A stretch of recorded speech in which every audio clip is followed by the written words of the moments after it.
1997 Bravo. Yeah! How about our aviators from class 1998? Our aviators. Shout out class 1997 Bravo, Wings of Rectitude guys. Ayan. So nandito na tayo sa picnic grove or sa picnic area kung saan inabot na tayo ng tanghali, almost 1 o'clock na ng hapon. So sa mga classmates ko na hindi nakarating, shout out sa inyo. Sana okay kayo dyan at safe kayo sa inyong mga trabaho, sa inyong paglilipad at saan man kayo lupalop ng mundo naroroon ay shout out sa inyo. Class 1997 Bravo ng Philippine Air Force Flying School. So, namiss namin kayo guys, kahit kami ay 6 lang dyan, ay alam naman namin na kayo ay nag-aabang ng aming mga post. Kaya, alam ko naman na yung puso nyo ay nandito pa rin sa ating organization. Kaya, shoutout sa inyo guys, sa inyong mga classmates ko. Ayan, ikinain na lang namin kayo dyan kung ilan lamang kami natira dito. Pero sabi nga, yung trabaho natin kung saan tayo naroroon, nagkakahiwa-hiwalay.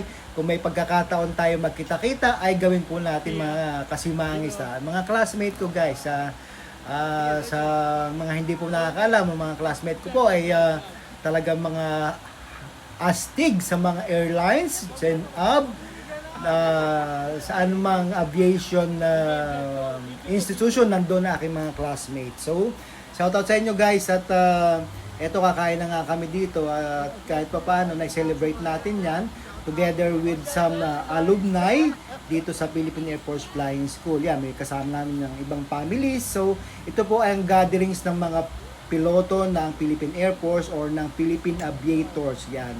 So, kahit naman ganun mga kasimangis na ang ating organization ay talagang nanatiling matatag. Although karamihan talaga ay hindi naka-attend dahil may kanya-kanyang mga trabaho at kung saan-saan sila naroon. Pero hindi naman po kami nakakalimot o hindi naman po sila nakakalimot na kung saan sila nagmula, kung saan sila nagkaroon ng career, kung saan sila nag-training. Kaya naman pasalamat tayo kay Lord dahil binigyan tayo ng pagkakataon na tayo ay maging isang kabilang sa ganitong organization.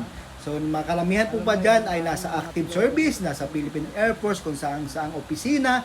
So meron po kami po tulad namin, mga civilian na kami, nagaling kami dyan, na nag-serve sa government. So thank you Philippine Air Force Flying School Alumni Association Incorporated sa mga pagkakataon na ganito na sa buong isang taon tayo ay nagkakasama-sama. Ayan, kasama natin yung mga classmates natin.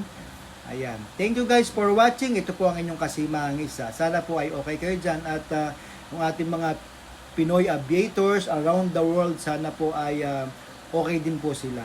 Kung hindi man sila nakarating dito sa ating event ay yung prayers natin ay lagi nasa kanila to have a safe flight at okay sana ang kanilang family. Ayan guys, ganun lang naman po talaga, hindi naman po laging mayroong pagkakataon na magkakasama-sama na buo. Kaya kahit papano, kahit 6 lang yung dumating sa klase namin, masaya na rin dahil sa ganitong pagkakataon na ibibigay natin sa kanila yung mga pictures and videos na kami ay nagsama-sama. Si Mangis lamang po, magandang umaga.